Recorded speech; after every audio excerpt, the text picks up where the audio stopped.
Hi viewers, welcome to our channel. ప్రస్తుతం మనతో పాటు భారద్వాజ్ గారు సీనియర్ జర్నలిస్ట్ ఉన్నారు. వారితో ఒకసారి మాట్లాడదాం. సార్ నమస్కారం. నమస్తే అండి. సార్ జూనియర్ అనే ఒక సినిమా ఇవాళ రిలీజ్ అయింది సార్. గాలి జనార్దన్ రెడ్డి గారి కుమారుడైన కిరీటి హీరోగా లాంచ్ అయ్యారు. సో మంచి ప్రమోషన్ అయితే చేయడం జరిగింది రాజమౌళి గారితో అండ్ వెటరన్ యాక్ట్రెస్ జెనీలియా కూడా ఉండడంతో కాస్త బజ్ అయితే ఏర్పడింది సినిమా పైన. మరి ఎలా ఉంది సినిమా, మీరు రివ్యూ ఏంటి సార్ ఈ సినిమా పైన? రాధాకృష్ణారెడ్డి అనేటువంటి వ్యక్తి డైరెక్ట్ చేశాడు ఈ సినిమాని. అయితే డైరెక్షన్ ఇవన్నీ పక్కన పెట్టేస్తే ఒక హీరోని లాంచ్ చేసేటప్పుడు స్టార్ హీరో కొడుకులైతే జనరల్గా మేమేమి ఈజీగా లాంచ్ చేయట్లేదు, ఏదో స్టార్ కిడ్ కాబట్టి మేము అలా వచ్చేయడం లేదు తెర మీదకి. హార్స్ రైడింగ్ నేర్చుకున్నాడు మావాడు, ఫైట్స్ నేర్చుకున్నాడు, డ్యాన్స్ నేర్చుకున్నాడు, ఇలా రకరకాలుగా చెప్తారు. చెప్పి నటనకి సంబంధించి కూడా తర్ఫీదు పొందాడు అనేది చివరిలో చెప్తారు.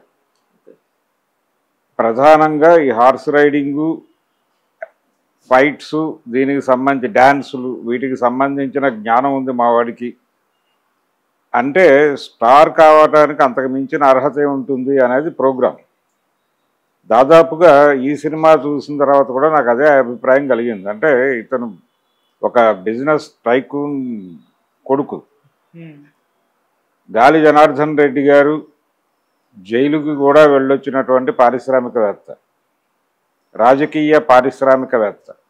కాబట్టి ఆయనకు బ్రాహ్మణి స్టీల్స్ వ్యవహారం, రకరకాల వ్యాపారాలు, గందరగోళాలు చాలా ఉన్నాయి. ఈ నేపథ్యంలో తన కుమారుణ్ణి హీరోగా లాంచ్ చేయాలి అనుకుని చేశాడని నేను అనుకోను, కానీ ఆ కుర్రాడికి హీరో కావాలనేటువంటి కోరిక ఉంది. ఆ కోరికతో సినిమా చేద్దాం, సినిమా చేయాలంటే ఏం కావాలి, డ్యాన్సులు రావాలి, ఫైట్స్ రావాలి, ఇదే పద్ధతి, సేమ్ స్టైల్, హార్స్ రైడింగ్ రావాలి, మరొక రైడింగ్ రావాలి అనే పద్ధతిలో కొంత తర్ఫీదు పొందేసి అతను డైరెక్టర్ గారికి చెప్పింది కూడా అదే. నేను అద్భుతంగా ఫైట్స్ చేస్తానండి, డ్యాన్సులు విపరీతంగా నేర్చుకున్నాను అని. సో ఇవి రెండు ప్రధానంగా వచ్చినటువంటి హీరో పాత్రను పెట్టి సినిమా ఎలా తీయాలి అనేది అతని ప్రాబ్లం.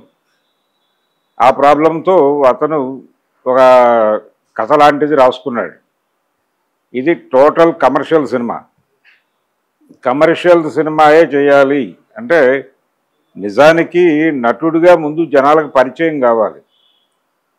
కావాలి అంటే సినిమాలోకి ఎక్కాలంటే స్టార్ అవటం అనేది తర్వాత. స్టార్గా పుట్టాలి అని కోరుకోవటం ఇబ్బంది. నటుడు తర్వాత స్టార్ అవుతాడు. చాలామంది ఇప్పుడు ఎన్టీ రామారావు గారు తొలి రోజుల్లో చేస్తున్నటువంటి సినిమాల్లో ఆయన స్టార్ కాదు. పల్లెటూరి పిల్లలో కానీ లేకపోతే షావుకారు సినిమాలో కానీ ఆయన హీరోగా చేశాడు, కానీ స్టార్ కాదు. రాజు పేద ఈ సినిమాలన్నీ అలా చేసుకుంటూ వెడుతూ క్రమంగా స్టార్డమ్ వచ్చిన తర్వాత ఆయన స్థాయి పెరిగింది.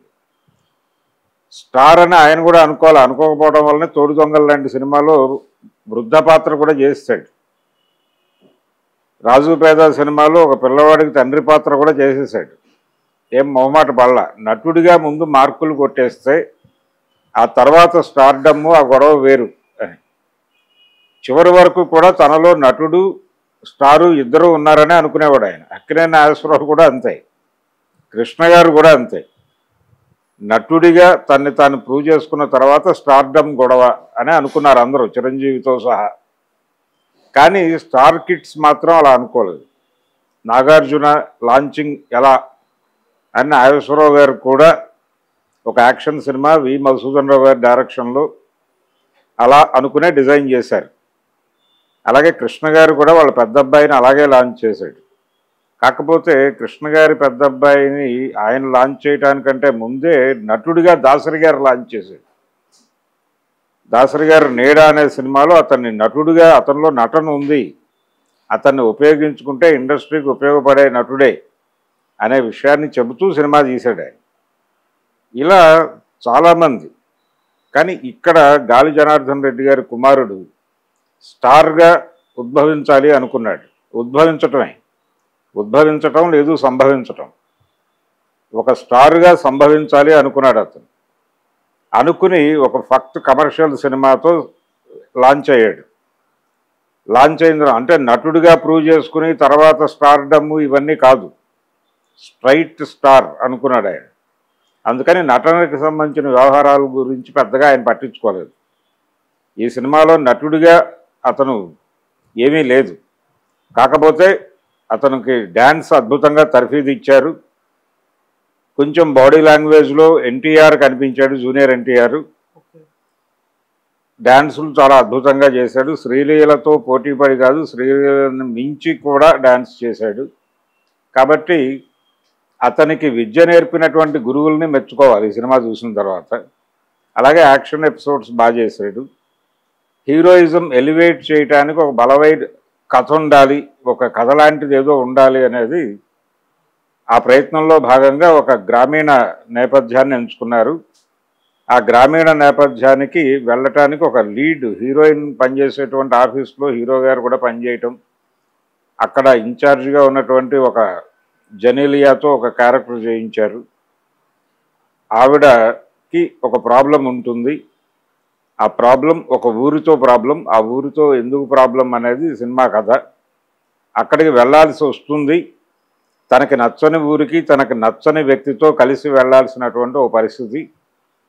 హీరోతో కలిసి వెళ్ళటం, హీరో ఆవిడకి నచ్చడు, తనకి నచ్చని వ్యక్తి తనకు నచ్చని ఊరు, ఇతనితో కలిసి ఆ ఊరికి వెళ్ళాల్సి రావటం, ఆ ఊళ్ళో వ్యవహారాలు, ఈ నేపథ్యం అంతా కూడా మనకి మహేష్ బాబు గారు నటించినటువంటి మహర్షి శ్రీమంతుడు ఆ ఛాయల్లో నడుస్తుంది అక్కడ కథ. సో ఆ ఏరియాలో జెనీలియాతో కొంత సెంటిమెంటు ఎమోషను అవేవో పండింపజేసేటువంటి ప్రయత్నం ఒకటి జరిగింది.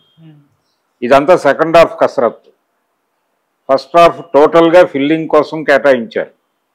సెకండ్ హాఫ్ అనేది ఉండాలి కాబట్టి ఫస్ట్ హాఫ్ ఒకటి ఉండాలి అన్న పద్ధతిలో డిజైన్ చేసుకున్నాడు. కానీ అతను ఎమోషనల్గాను ఇతరత్ర సెంటిమెంటల్గాను కనెక్ట్ చేయాలనుకున్న వ్యవహారం అంతా సెకండ్ హాఫ్లో పెట్టుకున్నాడు. సెకండ్ హాఫ్ బాగుండి ప్రేక్షకుడు అద్భుతం అనుకుని బయటకు వెళ్తే చాలు అనేది ఒక గ్రామర్ రాసేసుకున్నారు సినిమా వాళ్ళు. కాబట్టి ఫస్ట్ హాఫ్ను గాలికి వదిలేసే పరిస్థితి చాలామంది చేస్తున్నారు. కమర్షియల్ సినిమా తీసే ప్రతి డైరెక్టరు చేస్తున్న మిస్టేక్ అదే. అక్కడ లాక్ చేసేటువంటి అంటే ఫస్ట్ హాఫ్లో ఎలా లాక్ చేస్తున్నావు ఆడియన్ని, లాక్ చేసి ఇంటర్వెల్లో బయటకు పంపించి లోపలికి వచ్చాక లాక్స్ ఎలా ఓపెన్ చేస్తున్నావు అనేది ఫార్ములా. అసలు పూర్తిగా ఫస్ట్ హాఫ్ గాలికి వదిలే పని కాదు, కానీ ఇక్కడ తప్పనిసరి పరిస్థితి. అంతకు మించిన కథ నడవదు. అంటే ఇతనితో పాటలు ఉండాలి, డ్యాన్సులు ఉండాలి, అతనికి వచ్చింది అది, యాక్షన్ ఎపిసోడ్స్ ఉండాలి, ఫైట్స్ ఉండాలి. ఈ వ్యవహారం అంతా పెట్టేసి ఫిల్ చేసేసి అంటే హీరోకి వచ్చిన విద్యలతో ఫస్ట్ హాఫ్ ఫిల్ చేసి సెకండ్ హాఫ్లో ఏదో కథ నడుపుతున్న అనుభూతి కలిగిస్తూ, కథలో భాగంగా ఇతను ఏదో ఫైట్స్ చేస్తున్నాడు అనే అనుభూతి కలిగిస్తూ నడిపాడు. పోతే ఈ దర్శకుడి ప్రయత్నానికి రకరకాలుగా సహకరించాడు ఆయన. దేవిశ్రీ ప్రసాద్ తన బీజిఎంతోనూ పాటలతోనూ, ఆ పాట చాలా పెద్ద హిట్ అయింది ఆల్రెడీ, వైరల్ వయ్యారి అనే పాట. ఈ వైరల్ వయ్యారి అనే పాట మీద రకరకాల మీమ్స్ తయారు చేసి ఈ సినిమాని ప్రమోట్ చేయడానికి రకరకాల కష్టాలు పడుతున్నారు. అందులో భాగంగా శ్రీలీల గారి అమ్మమ్మ గారితో ఒక వీడియో చేసి కూడా బయటకు వదిలారు. నువ్వే వైరల్ వయ్యారట కదా అని శ్రీలీల ఆవిడ అడగటం, ఆవిడ లేదు లేదు నేను కాదు నువ్వే అనటం, ఇలా ఈ రకరకాల ప్రమోషనల్ యాక్టివిటీలో భాగంగా ఈ సినిమాని జనానికి ఎక్కించే ప్రయత్నం కూడా బలంగా చేశారు. ఇన్ని ప్రయత్నాలు చేసినప్పటికీ థియేటర్కి జనాలు ఎలా వస్తారు, ఏం మాట్లాడుకుంటారంటే ఇప్పుడు పరిస్థితి ఎలా తయారైందంటే థియేటర్కల్ ఎక్స్పీరియన్స్ ఇవ్వాలా లేకపోతే కథ చెప్పాలా అనే ఒక జంక్షన్లోకి డైరెక్టర్లు వెళ్ళిపోయారు. ఈ థియేటర్కల్ ఎక్స్పీరియన్స్ ఇవ్వాలి అనుకున్నప్పుడు ఇలాంటి స్టార్లు ఉంటే ఈజీ అయిపోతుందని డైరెక్టర్లు అనుకుంటున్నారు. అక్కడ కొంచెం కెమెరా ఇతర టెక్నికల్ వ్యవహారాలు బలంగా పెట్టేసుకుంటే మిగిలిన ఆటోమేటిక్గా అది నడిచిపోతుందని. కానీ ఒక పాజిటివ్ డైలాగ్ థియేటర్లోంచి బయటకు రాకుండా జనాలు థియేటర్కి కదలటం లేదు. స్టార్ ఉన్నాడు లేకపోతే ఇంకేవో ఉన్నాయి అనుకుని థియేటర్లకు రావడం లేదు జనాలు. ఈ కండిషన్ని గుర్తించాలి. ఒకటేమో ఒక మంచి సినిమా తీయాలి అని అనుకుని ఉండాలి ముందు, అనుకుని ఈ స్టార్ వాల్యూ సరుకంతా వేయకుండా ఒక నటుడిగా ఒక మంచి కథ తీసుకుని అతన్ని అలా ఎమర్జీ చేసుంటే బాగుండేది. బెల్లంకొండ సురేష్ గారి రెండో కుమారుడు అలాగే లాంచ్ అయ్యాడు. అది పద్ధతి. గణేష్ అది పద్ధతి. అలాగే ఆనంద్ దేవరకొండ తను కూడా ఒక నటుడిగా తను రిజిస్టర్ కావాలి అనే ప్రయాణమే అతనిది. అతను చేస్తూ వస్తున్న పాత్రలన్నీ అలాంటివే. అది పద్ధతి. అలా లాంచ్ చేసి నెమ్మదిగా ఈ మెటీరియల్ కూడా ఉంది తన దగ్గర అని చెబుతూ అటు కమర్షియల్ వైపు నడపటం. ఈ మధ్య కాలంలో హీరోగా కొంచెం పాపులారిటీ సంపాదించుకున్నటువంటి కలర్ ఫోటో హీరో ఉన్నాడు, సుహాస్. అతను 2 సినిమాలు, అతను సక్సెస్ఫుల్ సినిమాలు 2 కథను నమ్ముకుని కథలో ఒక పాత్రగా నడిచినవే, అంబాజీపేట బ్యాండ్ పార్టీతో సహా. అయితే నెమ్మదిగా తనకు ఒక ఐడెంటిటీ వచ్చేసింది అనుకున్న తర్వాత నెమ్మదిగా కమర్షియల్ వేలో కూడా తను అంటే ఎలివేట్ అవ్వాలి అనే ప్రయత్నంలో మన ఒక సినిమా చేశారు. అది ఆశించిన స్థాయి, ఆ ముందు సినిమాల స్థాయిలో నిలబడాల. అంటే ఇంకా టైం ఉంది అతనికి. అంటే ఇప్పుడు ఈ ప్రయాణం చూస్తే, ఈ వీళ్ళు తీసుకుంటున్న మలుపులు చూస్తే, జనాల నుంచి వస్తున్న రిజెక్షన్ చూస్తే, ఈ రకమైనటువంటి యాక్షను, హడావిడి, పాటలు ఇవి మాత్రమే ఉంటే జనం థియేటర్లకు వచ్చే పరిస్థితి ఉన్నట్టుగా కనిపించడం లేదు. బహుశా అందుకనేమో స్టార్ హీరోల సినిమాల్లో పాటలు తగ్గుతున్నాయి గతంలో కంటే కూడా. కొన్ని సందర్భాల్లో పెడుతున్నారు కానీ చాలా సినిమాల్లో తీసేసే నడుపుతున్నారు. ఇది గుర్తించాలి. ఇది గుర్తించి హీరోని, ఒక పెద్ద హీరోని పెద్ద హీరోని అనుకోకుండా లాంచింగ్ హీరో, ఒక నటుడిని మనం పరిచయం చేస్తాం. ఆ నటుడిలో ఈ క్వాలిటీస్ కూడా ఉన్నాయి అని చెప్పుకుంటూ వెడుతూ క్రమంగా ఒక కమర్షియల్ సినిమా కథ లేకుండా కూడా నడిపి సినిమా సక్సెస్ చేయొచ్చు. చిరంజీవి చేసింది అదే. చిరంజీవి దాదాపు తను ఎంట్రీ ఇచ్చిన తర్వాత 7-8 ఏళ్ళు క్యారెక్టర్స్తోనే వెళ్ళాడు. ఆ తర్వాత నెమ్మదిగా అభిలాష, ఈ సినిమాల తర్వాత మంత్రి గారి వియ్యంకుడు, ఖైదీ ఇవన్నీ పడిపోయిన తర్వాత నెమ్మదిగా కథ లేకపోయినా పర్లేదు హీరో మీద నడిపేయచ్చు సినిమాని అన్న తరహా సినిమాలు అప్పుడు చేశాడు. అవి కూడా తక్కువే. అలాంటివి ఒక 4-5 చేసి మళ్ళీ ఒక పెర్ఫార్మెన్స్ ఓరియంటెడ్ రోల్ ఎంచుకుని మళ్ళీ నేను నటుండే అనే విషయం గుర్తు చేసుకుంటూ అలా నడిపాడు కెరియర్. అది రూటు. ఆ రూట్ పట్టుకోకుండా వదిలిపెట్టేసి స్టార్గా బోర్న్ అంటే, స్టార్గా సంభవిస్తాను ఉద్భవిస్తాను అంటే కష్టం. ఈ జూనియర్ సినిమా అలాంటి ప్రయోగము, ప్రయత్నము.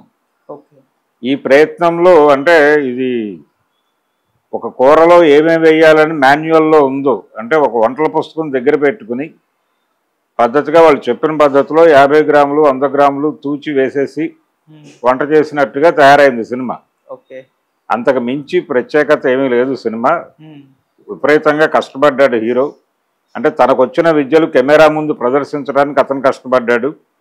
అతని విద్యలు ప్రదర్శింప చేయడానికి అవకాశం కల్పించాను అనే ఆనందంలో డైరెక్టర్ గారు ఉన్నారు. హీరో గారు అలా డ్యాన్సులు చేయడానికి సహకరించారనేటువంటి ఆనందంలో హీరోయిన్ గారు ఉన్నారు. హీరో గారు యాక్షన్ ఎపిసోడ్స్, సెంటిమెంట్ పండించడానికి ఒక విలేజ్ కథలో భాగమయ్యారని రవిచంద్రన్ లాంటి వాళ్ళు కూడా అనుకునే పరిస్థితి కల్పించారు. అలా జూనియర్ అనే సినిమా సబ్ జూనియర్గా మారింది. ఇది అంటే సాధారణ ప్రేక్షకులు థియేటర్కి వెళ్ళి ఈ సినిమాని, అంటే ఇప్పుడు జనాలు ఇంప్రెస్ కావాలంటే ఒక పాయింట్ ఏదో కావాలి వాళ్ళకి. పాయింట్ లేకుండా మేము ఏదో నడిపేస్తాం సినిమా అంటే, సినిమాని అలా చూడటానికి జనం సిద్ధంగా లేరు. కారణం ఏంటంటే ఓటీటీల ద్వారా వీళ్ళ టేస్టుల్లో మార్పులు వచ్చేసినాయి. ఒకప్పుడు నడిచాయి ఇలాంటి సినిమాలు, కానీ ఇప్పుడు నడిచే పరిస్థితి లేదు. ఈ రియాలిటీని కూడా గుర్తించాలి. ఈ రియాలిటీ లేకపోవడం వలన సినిమా థియేటర్లో పెద్దగా పెర్ఫామ్ చేసే అవకాశం లేదు. ఏదో ఒక సినిమా రిలీజ్ అయింది, వెళ్ళిపోయింది, కొంత డబ్బులు సర్క్యులేట్ అయినాయి, కొంతమందికి ఉపాధి దొరికింది ఆ సినిమా ద్వారా, అంతవరకు మాత్రమే. జెనీలియా మళ్ళీ ఒకసారి తెర మీద కనిపించింది. కాసేపు ఆవిడని చూసి జనాలు ఎంటర్టైన్ అయ్యారు. ఒక్కసారి పాత ఆనాటి ఆవిడ డైలాగులు, సరదాగా 4 కబుర్లు చెప్పుకుందామా, కాఫీ తాగుదామా టైప్ డైలాగ్స్ ఏవో ఉన్నాయి ఆవిడవి. ఆ డైలాగ్స్ అవి ఒకసారి గుర్తు చేసుకుని థియేటర్ నుంచి బయటకు రావడం తప్ప ఏమాత్రము ప్రేక్షకుల మీద ప్రభావం వేయని సినిమాగా జూనియర్ అనే సినిమా మిగిలిపోయింది.